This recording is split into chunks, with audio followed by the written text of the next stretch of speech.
Hello दोस्तों, एक बार फिर से आपका स्वागत है मेरे चैनल पे। और मैं आ गया हूँ आपके लिए तेनाली रामा जी का अगला एपिसोड लेकर, जो जो वहीं से शुरू होता है जहाँ पे पिछला एपिसोड ख़त्म हुआ था। जिसमें इस एपिसोड में स्टार्टिंग में दिखाया जाता है कि गुरुवर बाहर ही तेनाली रामा के भूत के डर से अपने घर के बाहर ही सो गए हैं गेट पे, और फिर सपना देख रहे हैं और उन्हें मच्छर भी काट रहा है। तो मच्छर से उन्हें बहुत डर लग रहा है। उसके बाद फिर वहाँ पे धनी मनी, जो उन्हें तेनाली रामा ने कहा था कि धनी भूत बनकर उन्हें डराना है रात को, ताकि वो डर कर अंदर आ जाए। लेकिन धनी मनी ने कुछ ज़्यादा ही बेस बदल लिया भूत का, तो उन्हें और वो डराने लगे गुरुवर को।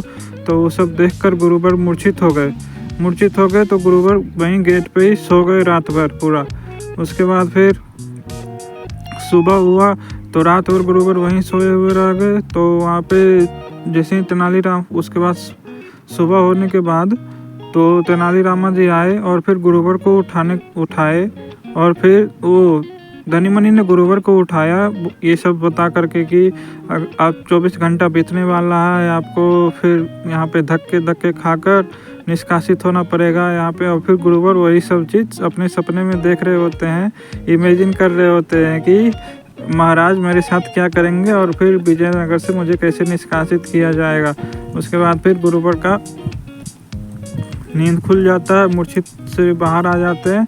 उसके बाद फिर अंदर जाते हैं अपने घर के अंदर। तो वहाँ पे पहले से ही तेनाली रामा और धनी मनी भूत जैसा वातावरण बनाए हुए थे। अंदर जाते ही गुरुवर तेनाली रामा का भूत को ढूंढने लगते हैं। तो वहाँ पे ढूंढते हैं लेकिन तेनाली रामा नहीं मिलते हैं। तो कुछ देर बाद तेनाली रामा खुद बोलने लगते हैं कि मैं यहीं हूँ गुरुवर, मैं कहीं नहीं जा रहा। उसके बाद फिर गुरुवर बोलते हैं कि हमने तुम हमारे घर पे आए हो, हमने तुम्हें एक कक्ष दिया है, तो तुम्हारा भी तो कोई फर्ज बनता है ना मेरी सहायता करने का। तुम्हें मेरी सहायता करनी होगी महाराज की ये सुलझाने में, उस बूढ़ी माता का ये समस्या सुलझाने में तुम्हें मेरी सहायता करनी होगी, नहीं तो मुझे महाराज निष्कासित कर देंगे। उसके बाद फिर दूसरे साइड का दिखाया जाता है कि वो जो गुंटुर वाले जो दो लोग होते हैं और वो बच्चे जो उन दोनों को घर दिलाने जाते हैं, तो वो चारों उन गुंटुर वालों को ठगना चाहते हैं। उस घर के पुराने तेनाली रामा जी का पुराना घर खंडर दे करके उसके घर के बारे में झूठ बोल करके उन्हें पूरा ठगना चाहते हैं। तो वही सब हो रहा था। तो पहले वो बोल रहे थे कि घर का राशि दो, बच्चे लोग मांग रहे थे घर का राशि, और वो जो गुंटुर वाले होते हैं वो मांग रहे थे लिखा पढ़ी का कागज़। तो वहाँ पे फिर बच्चे लोग बोलते हैं कि पहले राशि दे दो, हम तुम्हें मौसी आएगी तो हम तुम्हें कागज़ भी दिलवा देंगे। इतना भी क्या कर रहे हो, भाव खा रहे हो क्या? तो इतना बड़ा घर मिल रहा है तुम्हें, तो कुछ तो सोचो। ऐसे किराए के घर पे रहना होगा, खाना पीना भी खरीद कर खाना होगा, ऐसे यहाँ पे खुद भी बना सकते हो। तो यही सब बोलकर बच्चों ने उन दोनों को मना लिया और वो दोनों भी मान गए और राशि दे दी। जो भी पोटली था, 3-4 पोटली था उनके पास, छोटा सब राशि दे दी। एक घर का राशि था, एक द्वार प्रवेश का राशि था, और भी कुछ राशि के रूप में राशि ले लिया उन लोगों ने। और फिर वो दोनों जो आदमी और औरत थे वो तो घर के अंदर चले गए और ये सोच रहे थे कि हम 3-4 पोटली दे करके इतना बड़ा घर खरीद लिए और हम भी गुंटुर वाले हैं, हमें कोई ठग नहीं सकता। बच्चे लोग सोच रहे थे कि हमने तो इन्हें पुराना खंडर सा घर देकर इन्हें तो पूरा ठग लिया। उसके बाद फिर दूसरे साइड का दिखाया जाता है कि एक जो सुल्तान का जो आया हुआ था, मुग़ल का जो चल रहा था, एक बार एक एपिसोड में दिखाया गया था मुग़ल का।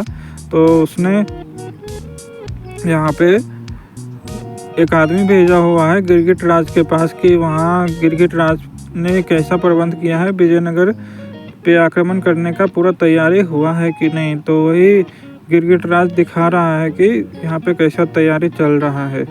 उसके बाद फिर यही होता है, फिर देखते हैं।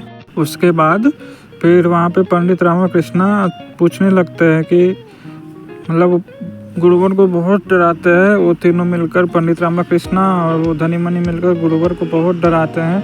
फिर कुर्सी का जो होता है, कुर्सी हिलने वाला कुर्सी होता है, उसको भी रस्सी से खींचते हैं, लेकिन गुरुवर को लगता है कि भूत है, भूत है, भूत खींच रहा है कुर्सी को। एकदम पूरा गुरुवर डर जाते हैं और फिर बोलते हैं कि अरे सामने आ जाओ यार, अब क्या कर रहे हो, इतना मत डराओ, मुझे बहुत डर लग रहा है, ऐसा करके बोलते हैं कि अब आ जाओ। तो पंडित रामाकृष्णा वहीं पे फिर कुर्सी पर जाकर बैठ जाते हैं भूत बनकर। तो फिर गुरुवर भी उन्हें देखते हैं। उसके बाद फिर गुरुवर उनसे जाकर बात करते हैं कि मुझे तुम्हारी सहायता चाहिए, जो महाराज ने हमें एक समस्या दी है, बूढ़ी माता का समस्या है, तो उसमें तुम्हारी सहायता चाहिए मुझे। तो पंडित रामाकृष्णा बोलते हैं कि मैं आपकी सहायता अवश्य करूंगा, लेकिन आपको पहले मुझे सब कुछ बताना होगा, आपको सत्य स्वीकार करना होगा कि उस दिन जो कुछ भी हुआ उसमें आपका ही हाथ था और आपने ही किया था, पूरा षड्यंत्र आपका ही था। बहुत डराते हैं। फिर एक थाली लेकर आते हैं और फिर उन्हें बोलते हैं कि मैं आपका कलेजा खा जाऊंगा, मैं आपको पूरा शरीर से खा जाऊंगा, आप सच सच बताओ मुझे। अगर आप चाहते हो कि आपका कलेजा और आपका पूरा शरीर सुरक्षित रहे तो मुझे आप सच सच बताओ कि उस दिन क्या हुआ था, और अपने सच स्वीकार करो कि आप ही ने मुझे वहाँ पे आप ही ने षड्यंत्र रचा था मेरे खिलाफ। तो गुरुवर बोलने लगते हैं कि नहीं नहीं, मैंने कुछ नहीं किया था, मैं बताता हूँ, मैं निर्दोष हूँ, मैंने उस दिन कुछ नहीं किया था, मेरा कोई परपंच नहीं था उस दिन। तो फिर ये सब और फिर गुरुवर बोलने वाले रहते हैं कि मैं बताता हूँ कि उस दिन हुआ क्या था। तो उसी बीच में गुरु माता आ जाती है वहाँ पे। तो सबको पंडित रामाकृष्णा को लगता है कि हो गया, भांडा फूट गया।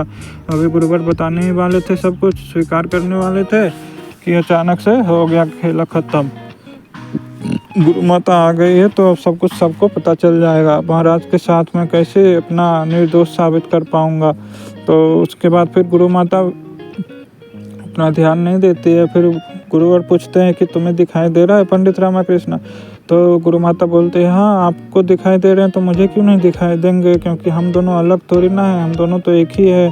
तो पंडित रामाकृष्णा भी बोलते हैं कि गुरु माता एक पवित्र आत्मा है और वो आपकी पत्नी है, तो अर्धांगिनी आपके ही हुई ना, तो अगर आपको मैं दिख रहा हूँ तो गुरु माता को भी मैं दिख रहा हूँगा। उसके बाद फिर गुरु माता वहाँ से वो थाली लेकर चली जाती है।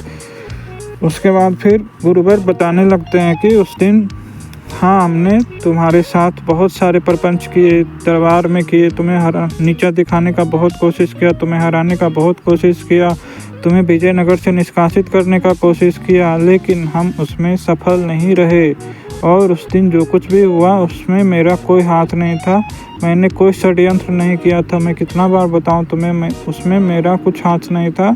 उस दिन महापूजा में मैं बैठा था तो सिर्फ महाराज से धन लेने के लिए मैं बैठा था और मेरा कोई उद्देश्य नहीं था। उस दिन मैंने कोई प्रपंच नहीं किया था तुम्हारे खिलाफ। पंडित रामाकृष्णा फिर बोलते हैं कि आप झूठ बोल रहे हो, लेकिन गुरुवर हल्का रोने टाइप हो जाते हैं और फिर बोलने लगते हैं कि नहीं, आप इतने बड़े पंडित हो, लेकिन आप इतना भी नहीं समझ सकते कि मैंने उस दिन कुछ नहीं किया था, इतना बड़ा प्रपंच मेरा नहीं था। तो फिर पंडित रामाकृष्णा सोचने लगते हैं कि अगर और फिर गुरुवर सौदामिनी का कसम खाते हैं। उसके बाद फिर धनीमणि का भी कसम खाते हैं सर पे हाथ रख के कि विश्वास करो मेरा, मैंने उस दिन कुछ नहीं किया था, उसमें मेरा कोई हाथ नहीं था, उस षड्यंत्र में तुम्हें यहाँ से निष्कासित करने में मेरा कोई हाथ नहीं था।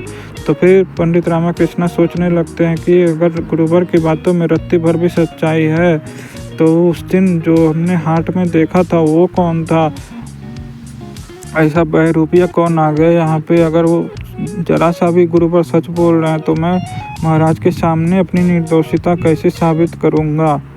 और यहीं पे ये एपिसोड समाप्त हो जाता है। आशा करता हूँ कि आपको इस एपिसोड का कहानी अच्छा लगा होगा। अगर अच्छा लगा है तो वीडियो को लाइक और शेयर करें, चैनल को सब्सक्राइब करें। हमेशा